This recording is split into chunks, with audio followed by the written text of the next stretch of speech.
We had some really interesting talks this morning. I think Chris really laid out the problem and how big it is.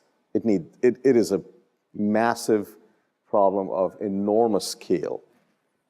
And we also heard Chad talk about how the business world can play a role and how the culture was changed in DuPont and how Bank of America is stepping up to the plate and others, Shell, stepping up to the plate. So clearly, this problem needs solutions at scale, and the industry has to play a role. And you both represent two of the largest top 4 or 5 companies in the world. Collectively, the market cap, if I do the numbers right, it's anywhere from $600 billion to $1 trillion. That's what you represent. Depends. But nevertheless, that's the range. And what you do and how you do, what you decide to work on will have global impact. And so if you think about that, I mean, this is a massive opportunity. And in fact, Chris laid out that this is an opportunity.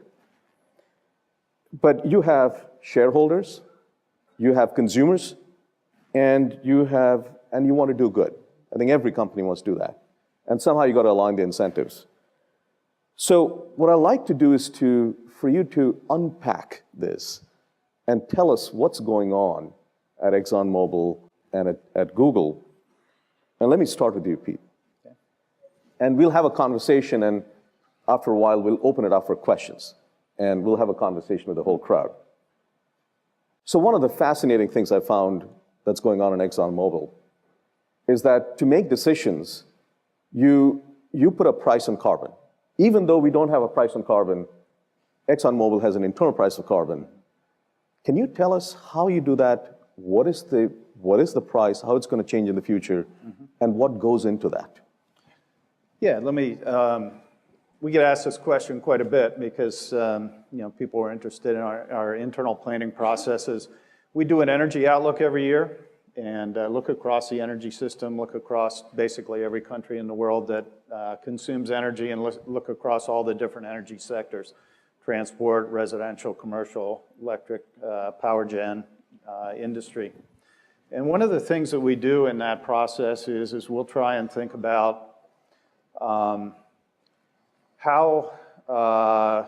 policies to address the risk of climate change might evolve over time. And in order to kind of model this sort of mosaic of policies, and those policies will be, sort of all the things that you see in AB 32, plus more. It'll be renewable portfolio standards, it'll be cap and trades, it'll be carbon taxes, it'll be, other appliance standards. This whole mosaic of policies to try and drive efficiency and drive decarbonization in the global energy system. And when we plan our business and we think about our energy outlook, we'll put what we call a proxy cost on carbon, feed that into our economic and our demand models. And that proxy cost of carbon, we kind of split between the OECD and the non-OECD, with the OECD kind of being a leader and the non-OECD being, a little bit behind, just basically recognizing the different development stages that the two groups of countries are in. So that price for us, we start that around $20 a ton. We ramp it up to about $80 a ton out in 2040 for the OECD. We actually segment the non-OECD in a couple of different tranches. So leading countries, and probably the big guys there are China and Mexico. We have ramping up to about $30 a ton by 2040. And then the other non-OECD countries will have at a lower level, maybe around $15 a ton. And what that does is it tends to drive the kinds of things that you would think a price on carbon would drive. It drives efficiency. We see huge efficiency gains. We see efficiency gains between 2010 and 2040 that are the size of the global energy consumption in 2010. So 500 quads of energy efficiency over that period. Hugely important, and it's driven by those assumptions on price on carbon. And we see a gradual decarbonization in the economy.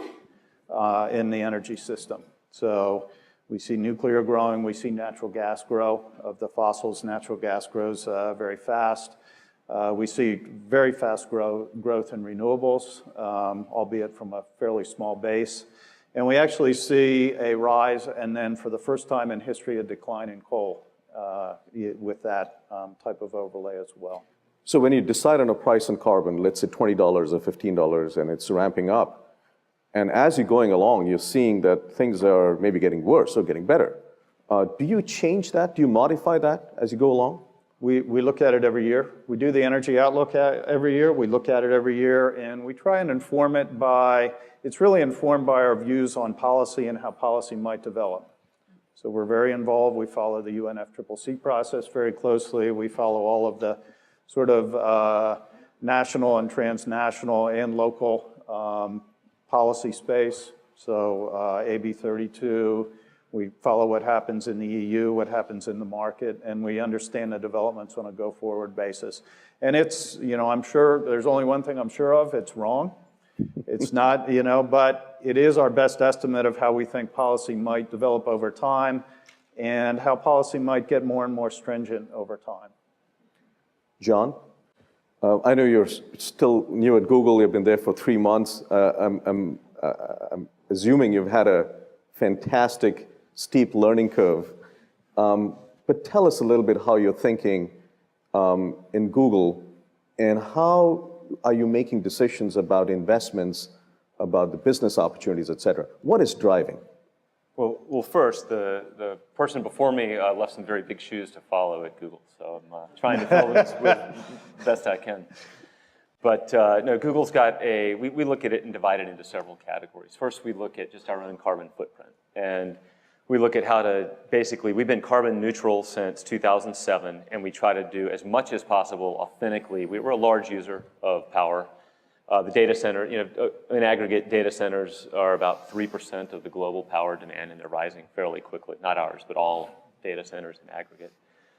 We actually drive efficiency first, not too dissimilar from even California's loading order. So the first thing we do is try to drive the efficiency up and the power consumption down per unit of data at the data centers. We're about half of the industry average, or twice as efficient, which I think is something that there are teams that are every day looking at how to constantly re-optimize that efficiency side of that equation. We then have to buy power. So we enter into large power purchase agreements, and we've generally been buying wind and solar. But we do it in a way where we try to make sure that it's not too disconnected, that it's in the same balancing authority. We try to make it as close as possible from a nexus to our data center. And we're 35% of the power that we consume is directly either through PPA or renewable content in the existing grid, legitimately renewable.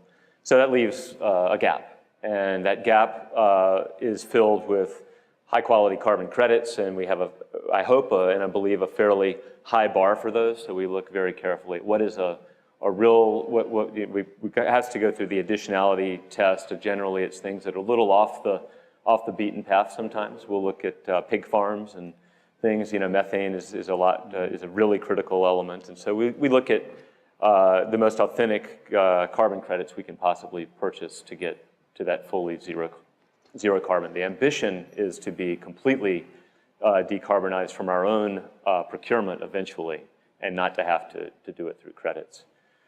The other two legs of the stool, we look at investment and technology. From an investment perspective, Google's put about $1.5 billion into renewable projects in the US. It's catalyzed about 2.5 gigawatts of renewable large wind and solar projects that generally, the test we like to look at is, would it have been built without us? And I think we can say most of them would have had a much harder time. We were able to replace tax equity when the banks ran out of taxable income. And the industry would have really been in trouble, but we were able to step in and use some of our taxable income in 2009, 10, 11 to bring projects to market that might have had some big challenges then. But we've basically are owners, part owners of effectively 2.5 gigawatts of solar and wind throughout the country. And we treat that separately from from the PPA equation, even though that would be more than many times our load. And then finally, we look a lot at technology. And we're looking, I like Dan's talk earlier, because we're looking a lot more globally at technology and not just at the US.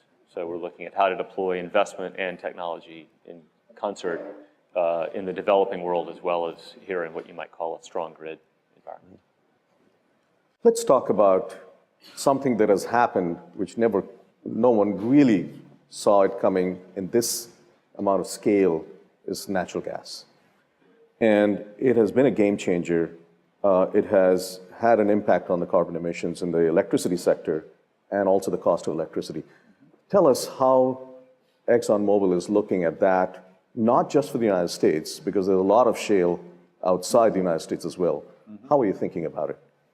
Well, we think, obviously, we think natural gas has been a game changer. It's probably, along with efficiency, has maybe been one of the biggest factors in driving down U.S. Greenhouse gas emissions down to a level sort of last seen in the early 90s. And natural gas fuel switching from coal to natural gas in the power sector has been huge to help drive that. Tremendous opportunity for ongoing development in the U.S. and a lot of opportunity outside the U.S. to take that technology, that sort of combination of directional drilling, 3D seismic technology, and multi-stage fracturing technology, all of which sort of that combination of technology was able to drive the cost of producing shale and tight rock gas down, way faster than most in the industry, including us, would have envisioned. And that combination of technology provides the promise for developments, particularly China. China has huge resource in natural gas. Given their high reliance on coal, that could provide a tremendous benefit if done correctly, done well. Other places, but they don't quite have the infrastructure yet. They don't. Right? So can you say a little bit about? Well, I'll tell you, having worked in China, if they decide they want the infrastructure, I would suggest they can probably get that done pretty quickly and efficiently. But you're right, they don't have the infrastructure, and the geology is different. It hasn't been drilled a lot, so the devil's in the details when you have to drill and see how the rock fractures and see how productive it is. The other issue that needs to be addressed in China is one of water. A lot of the resources are in pretty water scarce areas, so thinking about technology developments that could allow fracturing without use of water or a high reuse of water, I think is important to try and unlock that potential for China. And that'll pay benefits for the climate, for greenhouse gas emissions, but perhaps more importantly in the near term for China, could pay big dividends for just criteria pollutants and air pollution. Anybody that's traveled to China recently, knows sort of the issues that they face with criteria pollutants. There's other places where there's potential. Argentina has pretty big reserves. There's some places in the Middle East as well that have reserves that this technology could enable as well. So when we talk about energy, there's obviously a business aspect, economic aspect to it. There's an environmental issue, and there are national security related issues out here. If you think about natural gas as a fuel, there's Eastern Europe, in Poland and other places. Can you comment on whether that would play that big a role if he could enable Poland and other parts of Eastern Europe to be able to extract natural gas from the shale formation? Yeah, Europe, if you think about security and geopolitics, Europe is still tremendously dependent on Russia for gas. And, you don't have to look too far in the newspaper to kind of see how those geopolitical cards are being played between Europe and Russia. So, clearly developing another source of natural gas that broadens the energy supply is of great interest to Europe, to Eastern Europe as well as Western Europe. And, that just helps to broaden and diversify their energy supply. And, broad access to multiple supplies of energy tends to give you, more energy security. There's also we are seeing a little bit of a shift of long-haul trucking to LNG and partly to CNG also, not long-haul. Do you see that making a large impact on the transportation sector? I think in the scheme of things, no. I think there's going to be niches where that makes an impact. Clearly, you have a pretty big economic drive in the U.S. where you have fairly low-cost natural gas and quite abundant, and you have a pretty big spread between distillate oil-based products and natural gas. But overall, we think, if you're thinking about CO2 abatement, greenhouse gas abatement, and you have a power sector that still has coal in it, it's probably a much better, more cost-effective CO2 abatement option to put natural gas into the power sector. That said, I think you'll see some sort of short haul out and back, so where you can return to home base. You don't have a lot of infrastructure, so you see that. So municipal fleets, bus fleets, as a for instance. I think some long-haul trucking, you probably see LNG in those corridors, so certain corridors, just because you have a much higher energy density and you don't take the penalty on space and so much. But overall, I think we'll see some niche penetration, but not a massive transformation of the transport system. So you mentioned about abatement, and John, let me ask you this. If you look at carbon abatement and the cost of doing carbon abatement, clearly energy efficiency, as Chad mentioned earlier, is a low-hanging fruit. People have said that. It's a low-hanging fruit. Sometimes the fruit is rotting. And yet, we don't quite see the adoption of energy efficiency measures as the carbon abatement curves really show. So clearly there are some other barriers out there, and important ones. Could you unpack that for us? And since I know you have spent time in the energy efficiency area, what are the other costs, other barriers that should be added to the cost that is not being done so that we actually understand in the cost, there are some that takes into account the barriers? Sure, and let me put this in a little context. I spent the first decade of my career in energy focused on efficiency with a software company that did a couple of gigawatts of demand response, and we started to do a lot of work with trying to connect demand and supply in more of a negawatt or real-time market in the early 90s. Originally, we started focused on energy efficiency with commercial industrial users, worked with Ford, Walmart, US Navy. We had some great customers out there, but the barriers are interesting. And having lived it, some of the lessons still exist to this day. The first, and I think the biggest thing that's missed, and I had a discussion with your former colleague at DOE about this, Stephen Chu, about this, because we were trying to unpack what the tough part was. It's the transaction cost. The educational component of going through and setting baselines and really getting that and selling in a way. It's an educational sell if you're doing it as a commercial entity, and that's underestimated. So even though it might be zero carbon, some people would say it's negative or free. When you add in the cost of systems to go through efficiency is small relative to the cost of educating and getting customers to buy, and that was an early. I think that's gotten better, but as you look in the last decade, there's been bigger awareness. But I think the biggest barrier, as you look at it, is transparent pricing. Europe is much more efficient. They're genuinely much more efficient than we are because their prices are higher for what they pay for fuels. We tend to subsidize the cost, so the taxpayers will pay a certain amount and subsidize, so cost appear lower. And this is for renewables as well as fossil. And with lower prices, efficiency, you have less incentive for efficiency. But if you look at the actual prices paid in Europe, they pay twice as much per gallon or liter of gas, and they pay almost twice as much for their power. And they're significantly more efficient because there's nothing better than a price signal to drive efficiency. There's no other, every mandated efficiency, I've worked in it for a long time, you fill the bucket back up because you're still going to spend a certain amount of money. But to get that price in there, I think, is really important. What about access to capital? Is that an issue in energy efficiency? That is, I mean, I think it's easy for financiers to finance generation. Google's invested in generation, and I've financed several generation facilities in my career. I've tried to do financing on efficiency, and it's tough, but it's not unsolvable. And I think you'll see, if you look for, there's a comment made earlier today that the financing mechanisms and yield codes were one of the biggest advantages for solar. Right. I do think we'll see that. Better ways to finance efficiency. Now that we've tackled one, you'll start to see better baselining and better methodologies. And if you can unlock the financing, which is entirely doable, you'll see a much bigger increase in efficiency. Pete?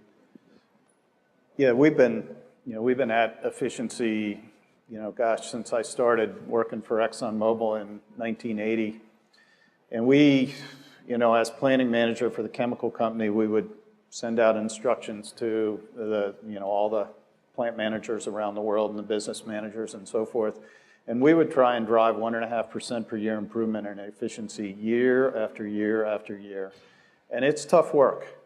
It's tough work, but it's also very valuable. As a refinery manager down in Torrance, my operating budget was, around $1 billion a year, and about half of that was energy. So about $500 million a year of energy cost. So 1% per year is a lot of money. And especially if you do it year after year after year, you save an awful lot of money. So there's a huge financial driver. John mentioned the price signal and the power of price signal. I had an opportunity to visit our facility in Singapore about 3 weeks ago, and natural gas prices in Singapore are about $18 a million BTU. They're about a little more than 4 times what they are here in the U.S. And surprise, surprise, their rate and pace of energy efficiency improvement is about double what we see here in the U.S. And so price is really, really a powerful mechanism. And the value of a price, sort of a price on carbon is it sends that price signal across the entire economy. And so you don't just get sort of big users like ExxonMobil or like Google, but you get everybody sort of having that price signal and making the millions and millions of individual decisions that drive energy efficiency. Mm-hmm. So energy efficiency, clearly very important, but I think we'll all agree that in addition to, that's necessary but not sufficient. Mm-hmm. You really need to decarbonize the generation assets as well. Can you tell us in ExxonMobil and then Google, how do you think about that? What are you all investing in terms of decarbonizing the electricity sector? And we'll come to you, John. Yeah, for ExxonMobil, we're kind of working in the sectors where we have expertise. So that kind of, sort of keeps us out of the solar and the wind area. We sort of understand that space, but we don't bring a lot of fundamental technology and market and system expertise to those areas. Where we do work we do quite a bit of work in carbon capture and sequestration. We think carbon capture and sequestration is absolutely an important part of the equation on how you decarbonize the energy system. Most analyses would suggest that as you get to higher and higher levels of decarbonization of the energy system, carbon capture and sequestration is almost always in the money as a valuable piece of technology to help to decarbonize the energy system. When we think about liquid fuels, we have a big program where we're looking at algae and liquid fuels from algae. Very tough scientific hurdles that have to be addressed and overcome.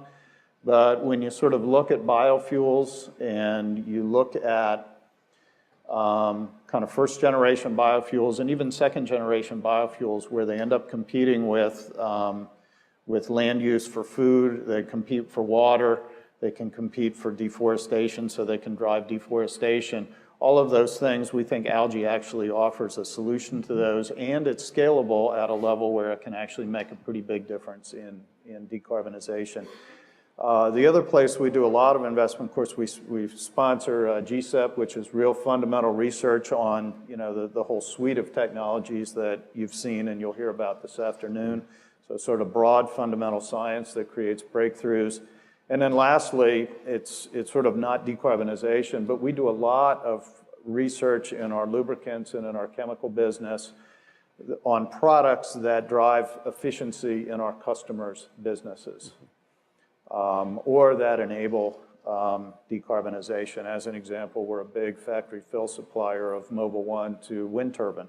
So fill for life wind turbines are kind of enabled by some of our technologies. And we have, hundreds and hundreds of different technologies that either enable technologies or drive energy efficiency. John?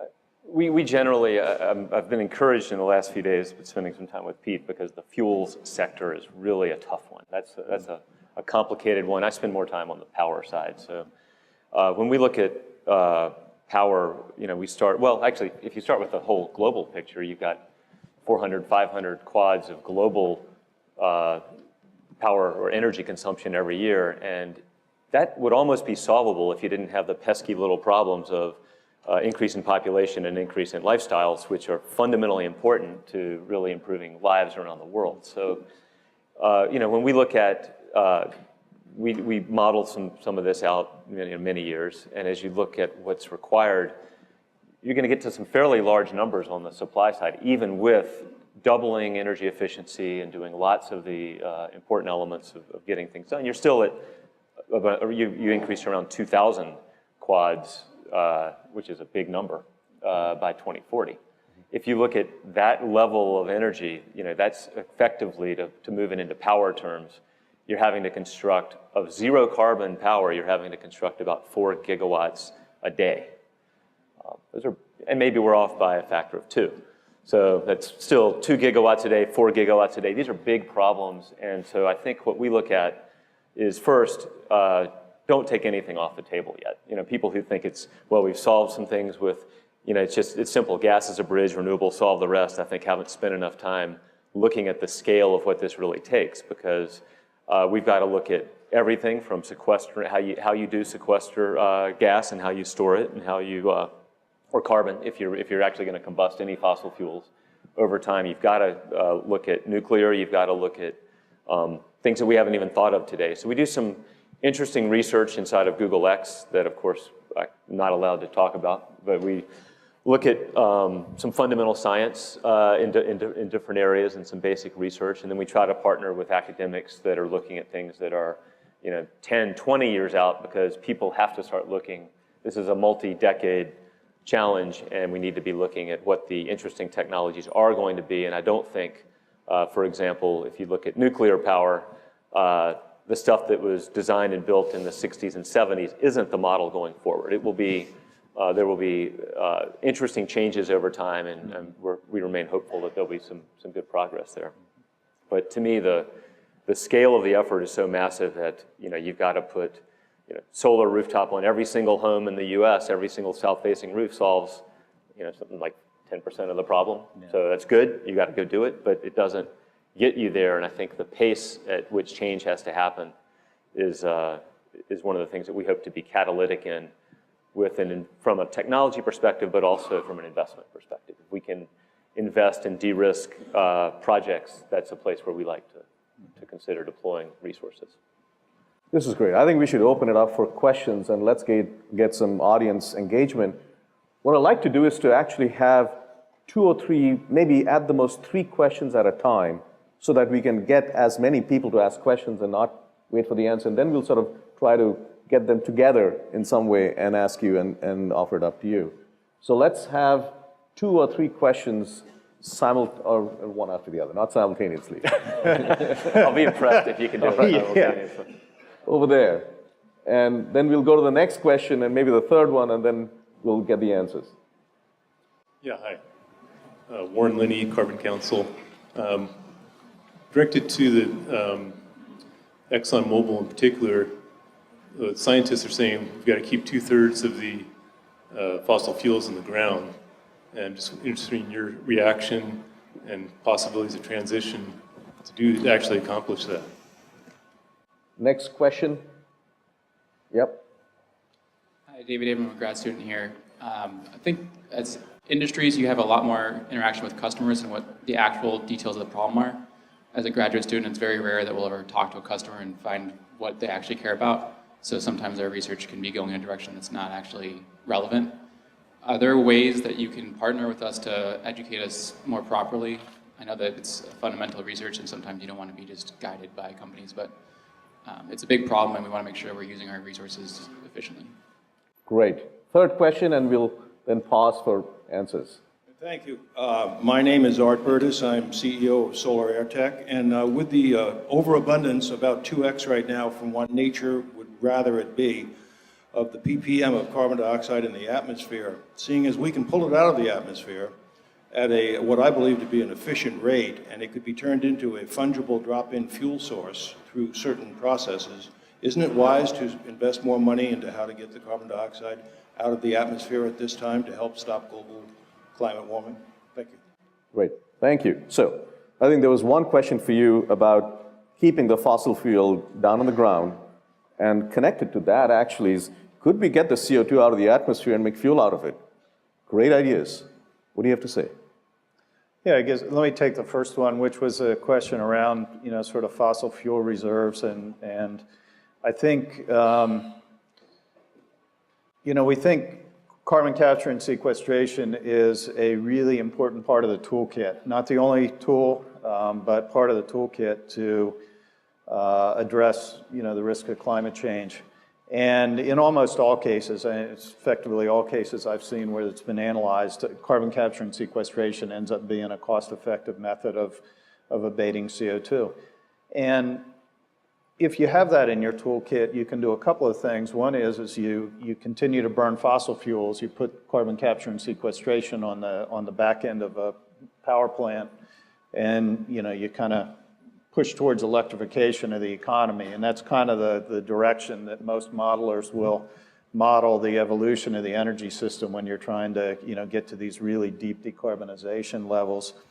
And then that allows you to continue to burn fossil fuels in effectively a sort of carbon neutral way, and they're not exactly, but pretty darn close. In a lot of the scenarios, I think Chris was the one that showed it. You actually have to pull carbon out of the atmosphere, as maybe alluding to another question, and in those scenarios, you end up creating biomass, either through reforestation or through something like algae, but you create biomass, you pull CO2 out of the ground, and then you burn it in a power plant and sequester the carbon, and those kinds of scenarios are used a lot of time to try and drive to the 452 degrees C type scenarios. So I think in all cases, CCS is a valuable technology. We see it that way. We do a lot of research and have some interesting technology leads on it, and there's a lot of research going on broadly across in the DOE and across other companies as well. So. Actually, let me just follow up on that. We're talking about sort of two elements. One is the scale of making a dent in the atmospheric CO2, and the other is the cost of doing so that whatever you produce is cost competitive. Do we have the technology today, even if they progress and scale down, that will be competitive, or do we really need to invest in research to come up with really radically new approaches? Because today's ones don't have a chance. What do you think? Oh, I think no question that bringing the cost down makes, it brings CCS in earlier, and it makes it much more affordable, as a technology. So I think ongoing research particularly to try and drive down the cost of capture, is absolutely essential. Scale's an issue. Scale's an issue in the energy system. People don't appreciate how really huge the energy system is and how long it takes to make transitions. And, just an example in our energy outlook, we have renewables, solar and wind in particular, growing at about just under 10% per year for 30 years. And the scale of the energy system is such that that type of a growth rate over 30 years, and that's a pretty big compound growth rate, they end up at somewhere around 4% of the total energy input. And so scale is just a huge issue, and it just kind of works against you when you're trying to transition. Actually, I'm going to take that question that someone asked about education and consumers and sort of modify it a little bit. Both your companies are involved with consumers, with people. Yeah, and you serve a lot of people. There's a two-way communication out here. One is listening to your consumers and understanding what they're saying. And the other part is the educational part as to how big the problem is. Could you comment on what's going on in your companies in relation to the consumer? Well, we spend a lot of time on this one. I mean, we interact with, I think it's 40% of the population in the world, and we hope to increase that interaction. And so as you look, we see some interesting trends, and I'd want to come back to something that when we look at consumers, you can, globally, there are potential consumers in the developing world, and what Dan Kamen was talking about earlier is another way out of this box, which is not everybody has to get towards our gross level of consumption if you can be more efficient about it. So we do see some interesting trends. And it's greenfield opportunity in many cases. Exactly. Which is, you can take a few risks. Yeah, it even changed, as I started to look in some of what's going on in Africa, I had to get out of my US consumer mindset of 5 kW, 6 kW, and realize that 50 watts goes a long way. And you can basically provide lighting, highly efficient lights, you can charge cell phones, you can provide access. And our sister group inside of Google is the Access Group. So they're focused on how do you bring internet access to the 4 billion that don't have it. We're looking outside of the US at the 1.3 billion that don't have energy, and they're directly linked, and they both are highly linked to improving lives. So if you can do it in an efficient way, that's a significant, your competition is kerosene. And I'd want to make sure we all pay attention to that part, because that avoids overbuilding where you might be at risk of doing that. Not everybody has to have the same, you can have a high quality lifestyle without having an identical lifestyle. But let me make one other comment. Just in the US, or in the what we might call strong grid markets, or the developed world around consumers, there are significant and very interesting changes at bay with the millennials, and the sharing economy, and some of this is not just a passing trend. So kids they're waiting longer to drive. There's not as much interest in full ownership.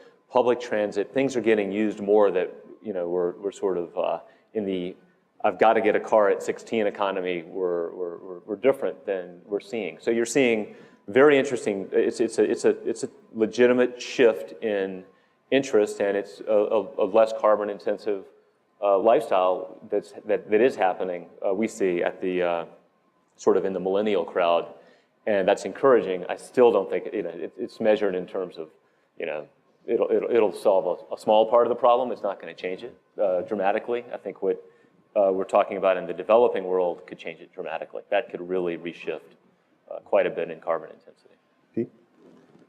Yeah, I'm going to kind of separate the answer into two things, because we sell a lot of business to business, and there's sort of an education that we do business to business, and then of course, most people think of ExxonMobil either as Mobil 1 motor oil, or as your local service station where you fill up.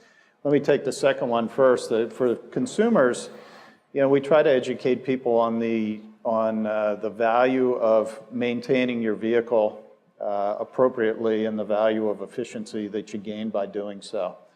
So simple things like checking and inflating your tires, cleaning your air filter, using gasolines that have additives that keep your fuel injectors clean. All of those things have, they have kind of small incremental benefits from an efficiency standpoint. But when you think about, the billions of passenger miles that are driven every year, a little bit of a gain across 1 billion miles is really meaningful. So, sort of our advertising education, if you will, to the consumers is kind of along use products efficiently. On the business-to-business side, it's kind of the same thing, but we're really doing a kind of a technical education on the attributes that our products bring. I'll give you a couple examples of that. We're the biggest supplier of butyl rubber. Butyl rubber is actually what provides the air barrier inside your tire. That's what holds the air in, and our products have some attributes that make that air barrier better. So we sell air barrier, and we sell air barrier to tire manufacturers such that they can provide a tire that holds air better than the other guy, gives you better fuel economy, better mileage, because you're properly inflated for longer, and they wear better, and there's some other attributes as well. We also sell a whole family of plastics called metallocene plastics, and they're thinner, they're tougher, they're stronger, and so they can be down-gauged such that when you do packaging, you use less material, you have less weight, so there's less weight in the shipment, and there's less waste when you finally dispose of that. And they're recyclable, of course, for plastic. So we try and educate our customers on that sort of package of, I'll call them sustainable attributes that our products bring.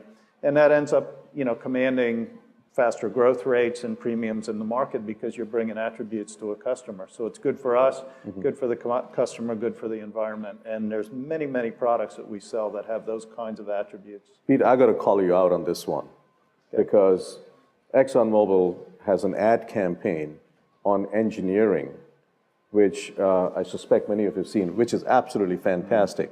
And this has really changed in many ways. I was in a National Academy of Engineers meeting, said we should be doing more of this. So thank you for doing that, because I think we need more kids out here going into science and engineering. As do we. As do we. And it's, it's good for our business because we're a company of just engineers and scientists. And when we think about climate change, and I think the genesis of the GCEP program were discussions at the management committee level of the corporation, recognizing that climate change and supplying energy and that, doing both of those required technological innovation and technologies, and it also requires just hardcore engineers that build stuff and do new things and implement new technologies. And that was the recognition and the genesis of the GCEP program, and I think that underpins our current advertising campaign to try and attract kids into the sciences, into the STEM area, because it's just so important for not just for our business, but I think for our society and to address the kinds of problems that we're talking about here. Let's open it up to another set of questions. Over there, we'll move over there, and someone at the back, third one over there. Go ahead. Hi, Pete. This question is for you. Does Exxon has any plan on installing EVSE, electric vehicle supply equipment, or hydrogen fuel cell stations? Thank you. Over there. Okay. So Google actually finance their solar thermal power plant. So is that possible for you to finance a pioneer project, because there is some thermal power plant like a coal-fired or a gas-fired power plant. They generate their CO2. There is a new technology. Actually, you could use the electricity to change the CO2 into CO1 and hydrogen. Then you try to synthesize the CO1 and hydrogen into the methanol, that's liquid fuels. Can you set up demonstrate the project, combine the coal-fired power plant and with the solar energy, for example, PV, and generate the liquid fuels, and which solve two problems. One is the CO2 release, the other is the storage of solar energy. There's a third question over there, and then we'll come back to answers.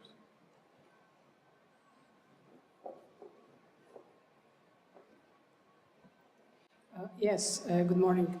I wanted to go back a step, if I may. We're all talking about, all morning we're talking about CO2, and CO2 is very important to address. But there are other greenhouse gases. So I wanted to hear a little bit from both of the speakers about your perspectives and what your companies are doing about non-CO2 greenhouse gases. I think Chuck Holliday alluded to it a little bit with the quick change in the Montreal Protocol, which led us to use HFCs, which now have very high global warming potentials, and then they need to be replaced again. We also have issues with methane emissions and other non-CO2 gases. So I think that will round up the discussion. Great question. Let me come back to transportation. You are a essential transportation company. We heard something about electrification of transportation, which is ongoing right now. Where do you see that at scale? Do you think that'll make a dent in the transportation sector? Yeah, when we look forward in the transportation sector, we actually think that hybridization, when we look forward to 2040, we think hybridization will be the sort of the dominant technology. It'll take market share. And that's just based on kind of our current assessment of the fundamental economics of the various options to improve fuel economy and reduce greenhouse gas emissions per mile driven, if you will. I think the number we have in 2040 is that for the passenger car fleet in particular, where hybridization probably has gives the biggest benefits because of the driving cycle that people have. I think hybrids will be 35% of the fleet and taking probably a majority of the new car sales by that time. We don't see electrification right now as having big penetration, but time will tell. It's a technology that's really in its infancy. I've been surprised by what Tesla's done, and watching them very closely, and have a close friend that works for them, and about every opportunity I get, I talk to him and try and get out of him what his latest innovation that they're working on is, and of course he won't tell me, but it's always worth trying. But I think that's a space that we're watching carefully, and that we'll continue to watch carefully, and maybe our opinion will evolve. But right now, we think the economics drive you more towards hybridization than electrification. I think what we've also seen is a lot of research, more recent, going into batteries, which is really the issue. The cost of the batteries, performance of the batteries. And I think it's hard to predict when the breakthroughs may come, but if they do, that could change the ballgame, I suppose. But it really depends on what the breakthrough is. And that's exactly the space we're watching. I think the other issue you need to think about is sort of address the range anxiety, and make sure that you need a package that sort of doesn't compromise people and sort of gets people past sort of the range anxiety. Right. So cost and making sure you have adequate range, and then the other thing that I'm interested in as you start to get some longer and longer run times on some of the electric vehicles is sort of cycle length or lifetime of the battery pack, because that's such a huge component of sort of your total cost to drive, cost per mile to drive. John, you've been involved in solar thermal, clearly. You spent some part of your professional life in that. There was a question on using solar thermal, but also looking at CO2 capture and some fuel. I think that was the question. Tell us a little bit about what are the prospects of that in combining technologies in different markets and creating products, not just one, but maybe multiple products and services that could create business. What do you think?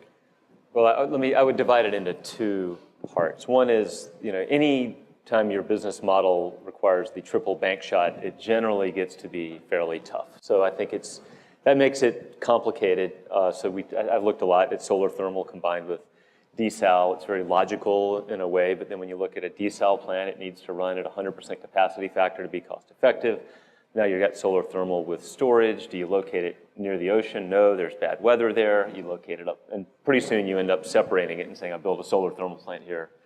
Keep it simple. Keep it simple. Separate it. So it just gets tougher when you add multiple dependencies. But I want to also address part of the question, which is, I heard, would Google and I hope we're just a proxy for being slightly leading edge on some of this investment, would we invest in new technologies that aren't just pure renewable, but that have a overall macro carbon solution involved? And unequivocally, yes. What we look at is the larger equation of how we can deploy capital in a way that will, generally through project financing. We don't like to take, we're not going to be venture capitalists. We have Google Ventures, who looks at straight venture returns. They don't care what you do. They'll go look at it's a venture-led view of the world. But in the energy group, we look at project investment, and project investment can be very catalytic because it helps bridge a very important gap.